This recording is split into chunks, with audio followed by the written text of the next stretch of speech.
তুলে ধরছে। বাংলার পাশাপাশি ইংরেজি ও আরবি ভাষার দক্ষতা ও সক্ষমতা বৃদ্ধির তাত্ত্বিক পড়াশোনার চেয়ে প্রয়োজনীয় বিষয় সময় বরাদ্দ দেওয়া দরকার। Digital device classroom, digital library, e learning platform নিশ্চিত করা।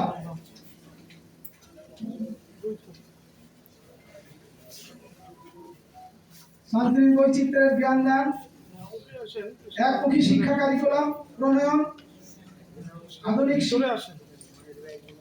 শিক্ষার সাথে ধর্মীয় মূল্যবোধের একটি গভীর সমন্বয়, শ্রেণী ভিত্তিক মূল্যায়নের আন্তর্জাতিক অনুবাদ অনুসরণ, শিক্ষা সংস্কারের রাষ্ট্র সংস্কারের ক্ষেত্রে যে শিক্ষক এবং সরকারের এবং বিভিন্ন পক্ষের করণীয়,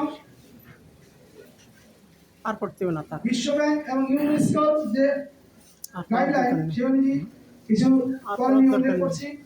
শিক্ষাকালে দুর্নীতি আমলাতান্ত্রিক জটিলতা মুক্ত করতে একটি স্বাধীন শক্তিশালী জাতীয় শিক্ষা কমিশন সংস্কার কমিশন গঠন করা, শিক্ষা প্রশাসনের সম্পূর্ণ মেধাভিত্তিক নিয়োগ প্রক্রিয়া নিশ্চিত করা, শিক্ষা বাজেটে ইউনেস্কো মানদণ্ডে উন্নীতকরণ, দ্রুততম সময়ের মধ্যে দ্বাদশ শ্রেণী পর্যন্ত অবৈতনিক শিক্ষা আইনি গ্যারান্টি বৃদ্ধি করা, বিশ্ববিদ্যালয় গবেষণা উদ্ভাবন তহবিল গঠন, বিজ্ঞান প্রযুক্তি সহ এআই গ্লোবাল এক্সিলেন্স সেন্টার গঠন বা প্রতিষ্ঠা করা।